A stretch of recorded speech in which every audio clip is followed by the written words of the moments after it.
Yeah, I'm not sure, but I think we should act by conjugations on the limit set and then see. Yeah, the conjugation is just like an isometry, right? So it's basically, it maps our limit set to the limit set of, like, the translated limit set in some sense. But if it was invariant,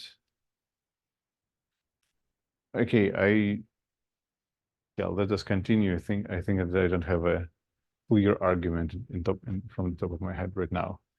Okay, yeah, but yeah, non-elementary is important since generally, I guess, well, for instance, in the finite case, it's a problem. No, it's not a problem actually in the finite case. Yeah, yeah. Well, Yeah.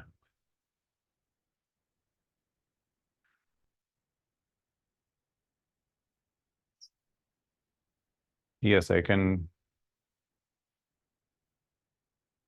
Yeah, I'm not sure. Okay, yeah, let's continue. So, yes, now let us start with. So I want to say that my full isometry group is now Lie group.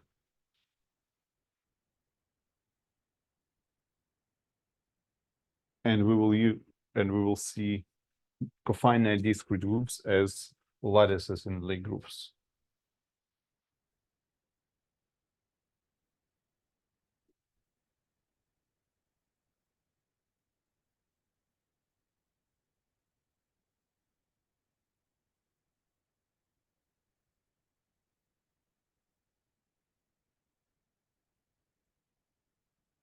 Okay, so let X be a homogeneous space. So this is a quotient of G mod K, where G is the Lie group of isometries of the space X. So it's a Lie group. Okay, and K is the stabilizer of some point, is a compact subgroup.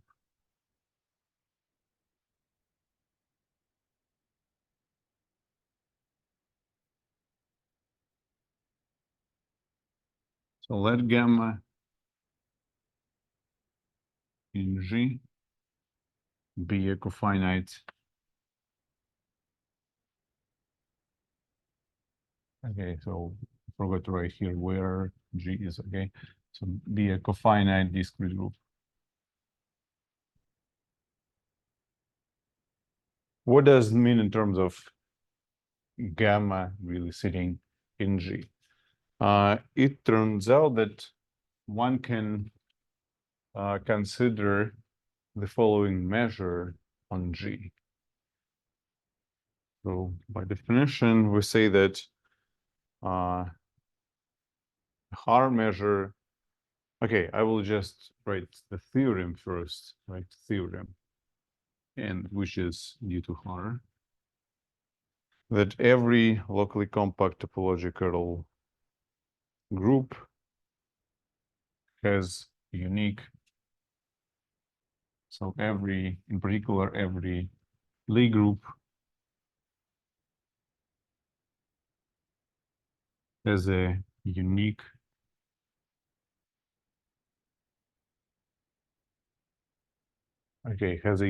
left or right invariant. Okay, unique, I guess up to scale.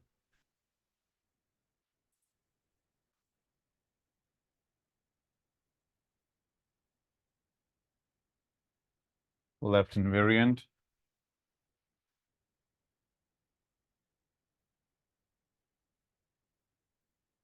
Borel measure.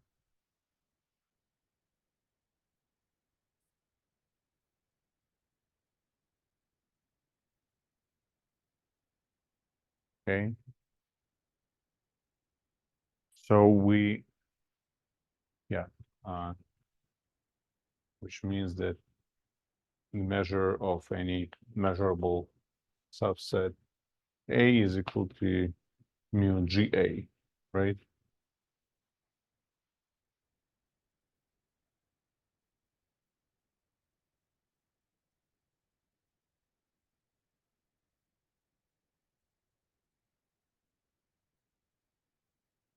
Okay, and A is sitting where? Let me say that it's just the set of all measurable subsets, okay, in G.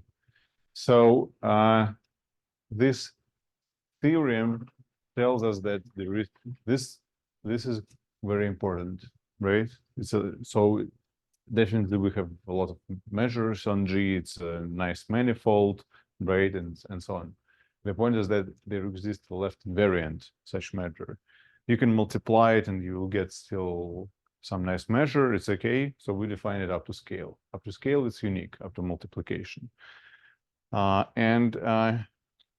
in fact, we can consider. Excuse me? Can you move the camera? Oh, yeah. Thanks. I forgot to move the camera. So again, let me repeat. We have a space X, right? G mod K, and G is the full group of isometries. It's a Lie group, and K is its compact subgroup. Now we consider cofinite discrete groups gamma, and we would like to see them as lattices in Lie groups. So there is the following theorem: every Lie group has a unique up to multiplication left invariant Borel measure mu. And what I'm saying is that this measure, right, is left invariant, is unique up to multiplication. This is the so-called Haar measure. Let me write it down. I forgot to write it down here. So this is the Haar measure by definition. Great. Let me probably try to consider some Haar measures. So the Haar measure examples.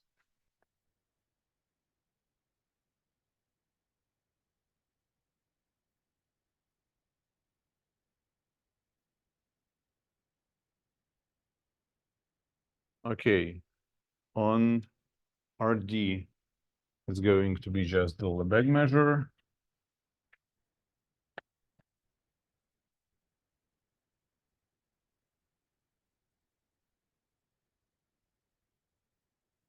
We can also consider the following example.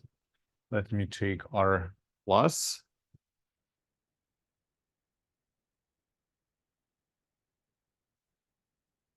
So it's just the set of positive real numbers. And the Lebesgue measure here, I don't know how to denote it as, I don't know, d mu of R plus. This is just dx over x, right?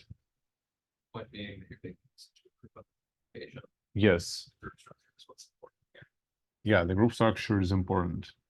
So here, this is multiplication, okay?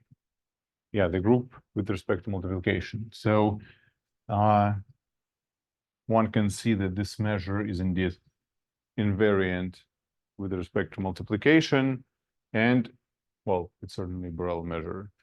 Okay, well, to just show this,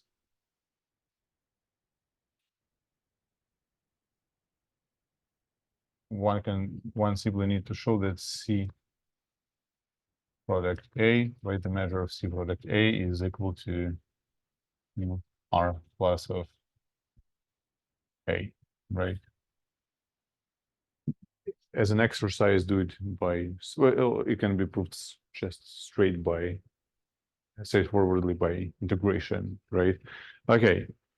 Well, basically, it follows from the fact that if I know dx over x equals dy over y, then y is constant multiplied by x.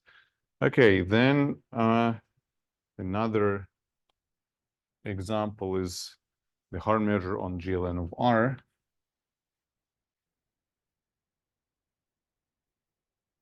Well, obviously I'm taking this group with respect to the standard matrix product. So, you know, I'm writing this with respect to multiplication. Then the measure here, the Haar measure on GLN is just dx, where x is a matrix sitting in Rn squared, right? And it can be normalized by this density. So it's the determinant of x to the power of n, where n is the order of the matrix. So x is an element of just the Rn squared. Okay, one can also show that for for example, for the upper triangular, for the group of upper triangular matrices, let's consider the following group. G is the group of those unipotent matrices. And here I have just some xij. Then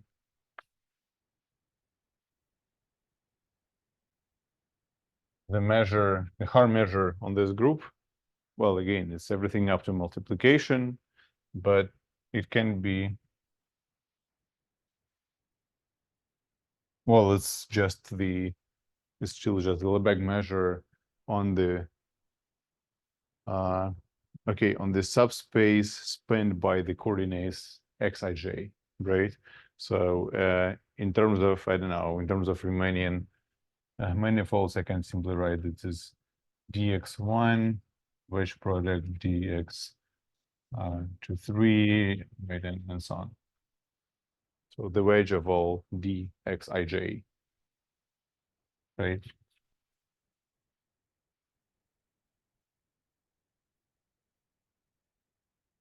But it's simply the Lebesgue measure on this subspace in Rn squared. Okay, this is my example number 4. So you see, in some cases, this Haar measure is kind of like can be explicitly written. Generally, I think that it's generally hard to get some explicit. So if you do not have an explicit description of the Lie group G, then it might be quite hard to get something concrete from this Haar measure. It's just generally it's just some abstract measure. I even like some time ago, I even read the proof of the Haar's theorem, and it's not a simple proof. So the construction is quite abstract there, actually. Okay, the last example, actually I do not have enough space to write it down here, but let me move to the board, and I will consider the case of PSL to R, which is already closer to our interests.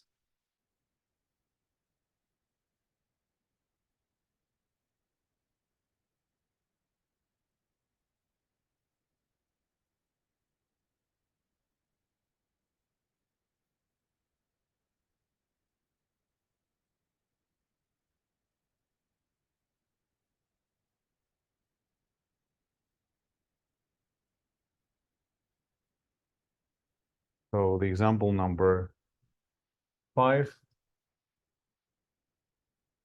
G is PSL to R. Okay, and as we know, this is the orientation preserving isometry group of the hyperbolic plane, H2. Here, we are going to use the Iwasawa decomposition.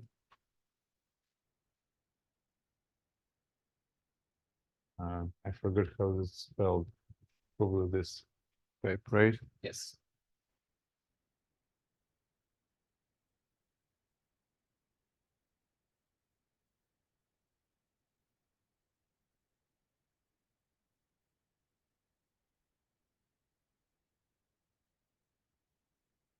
in fact, okay, so as a product, I'm going to write down this 3 KAN, and as the product is just the diffeomorphic, as a manifold, it is a diffeomorphic to the product of the direct product of manifolds KAN, but as a Lie group it's not going to be a direct product, but it's going to be a group theoretic product. Okay, so here K is my compact stabilizer Benney point, SO2.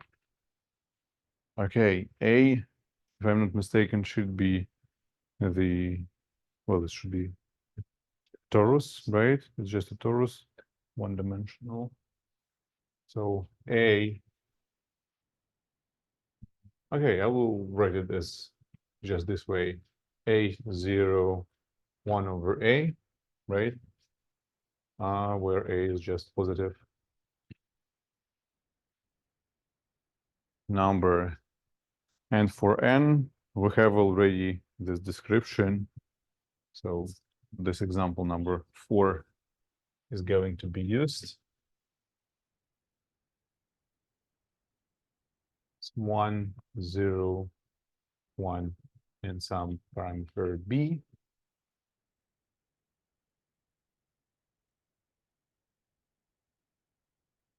So in fact, this is one-dimensional, right? Yeah, everything is actually one dimension. Yeah, good. The Lie group should be of dimension 3. So yeah, and now I think that this can be interpreted as just cosine theta, sine theta minus sine theta and cosine theta, and then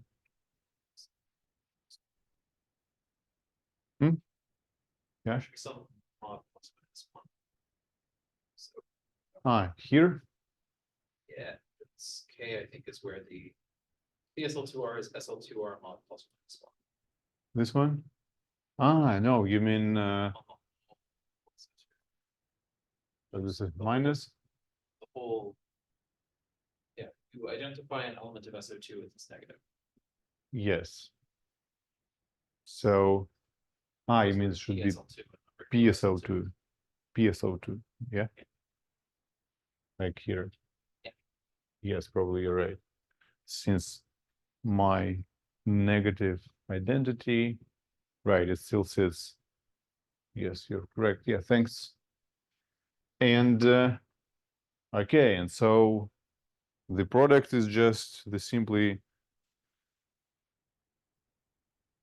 yeah, well, I don't need this. So in fact, this, I have 3 coordinates, right?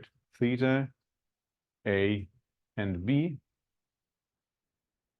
For B, I know that for this component, yeah, so let me write here. So G is diffeomorphic to, sorry, K with the direct product. But being diffeomorphic doesn't mean that as a Lie group it is isomorphic to the product, right? I want to emphasize this as it is important, but diffeomorphism is already something that is very nice, since then it implies that the measure on the product is just the product of measures, and the product of measures here is just d theta multiplied by 1 over a dA, right?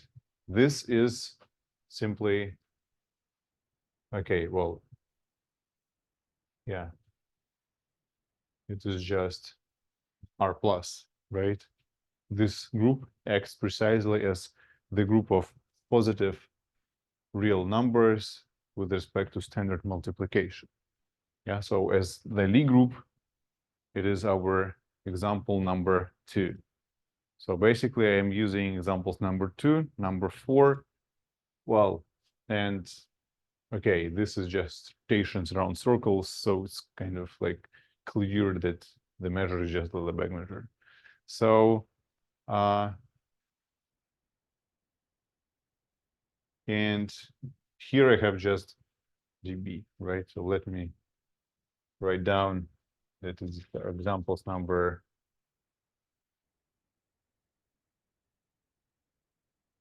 4, number 2, right?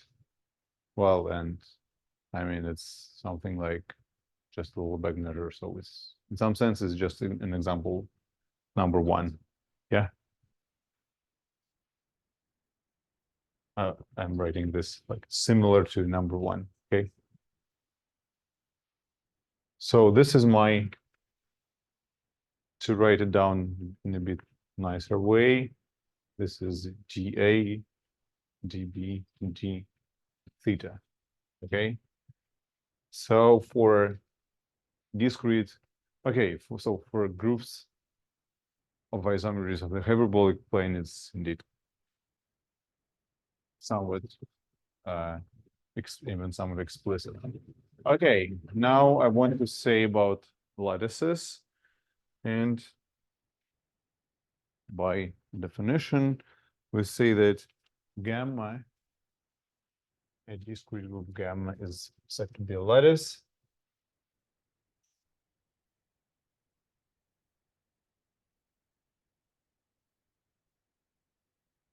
Is the lattice in G if the measure, the Haar measure of G, of the quotient G mod gamma, is finite. And we say it's a uniform lattice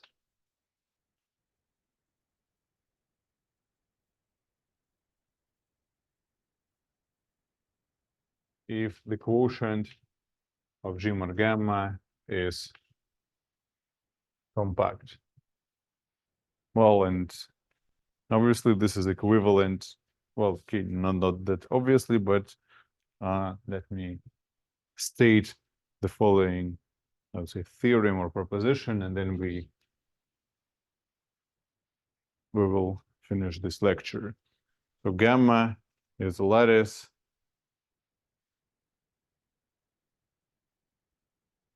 like part 1, right?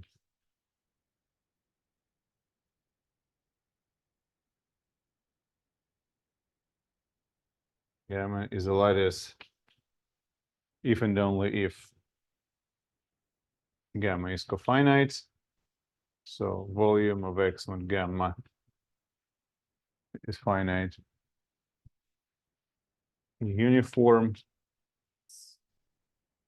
lattice, it's equivalent to B to X mod gamma, be compact. There is the second part of this proposition, which is also quite interesting. Let H be a closed subgroup. So it's a Lie subgroup, right? Lie, a closed subgroup of G. Then, and gamma is a lattice in G.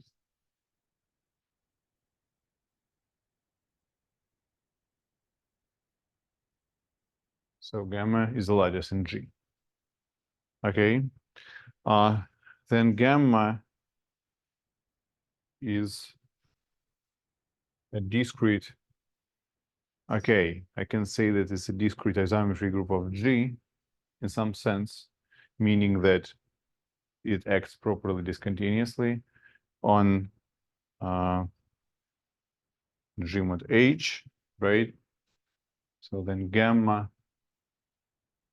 okay, then I need to say that then gamma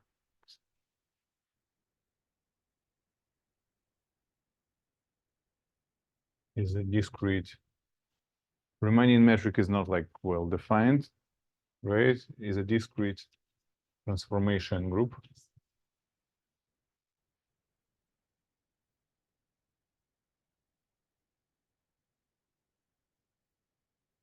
on X being G mod H,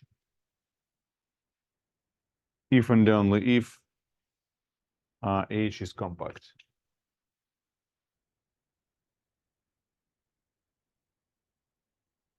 Well, here this means as our definition stays. So gamma X are discrete and stabilizers gamma sub X finite. This is the definition of the discrete transformation group.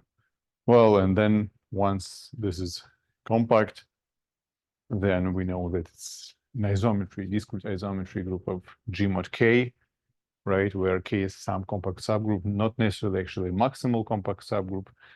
As you remember, for any choice of compact subgroup of G, the quotient can be equipped with a G invariant Riemannian metric, right? And then gamma turns out to be a discrete isometry group acting on G mod K, and then G will be, well, either the full isometry group or some connected, maybe connected component of the full isometry group. So something like that. Okay, so you see, in terms of Lie groups, our cofinite or co-compact groups can be formulated as, well, can be described as lattices or uniform lattices. We will use this language to prove the most of rigidity theorem, since our cofinite groups are going to be lattices. We are going to prove the most of rigidity theorem in the case when gamma is a uniform lattice. It simplifies a little bit the proof, but again, actually the proof is going to be complicated, so I'm going only to sketch the proof of this theorem. Probably next time we will maybe we will discuss a bit more maybe some properties of the lambda, gamma, and the lattices. I will think about this a little bit. And in fact, I plan to discuss geometrization of surfaces and to see what's going on in dimension 2, since there is a big difference between dimension 2 and dimensions 3 and higher. So as we see here, commensurability, right? Commensurability preserves many interesting invariants of our. Sorry, I'm showing to the board, which is not visible on the screen. So commensurable, obviously, if I have two groups that are commensurable, then if one is a lattice or uniform lattice, then the second is also a lattice or a uniform lattice. We see also this in this statement here, which is very interesting, that the limit set is preserved. So we see commensurability really preserves many interesting things. We will discuss, there are some other properties of lattices that we are going to study. Okay, we will slightly mention the fact that lattices are actually is the so-called Zariski dense. We will need, okay, to see this, we will need to view our Lie group, in fact, as an algebraic group. Well, one can do that sometimes, but okay, especially in this case. So in fact, PSL2R is an algebraic group. And in fact, Zariski density can also be described in terms of the limit set. So I hope to probably we'll discuss it next time. Right, and then, yeah, the next, after that, we are going to prove most of rigidity, and then we will move to the arithmetic part of this course. Arithmetic part, again, it helps with commensurability classes. It helps somehow with Zariski density as well, but the main goal would be to study the commensurability classes and different types of arithmetic constructions of lattices, and to see there's actually there are many hyperbolic lattices that are not arithmetic. This is very interesting. So yeah, this is the plan for the remaining, apparently 3 or 4 weeks. Okay, thank you.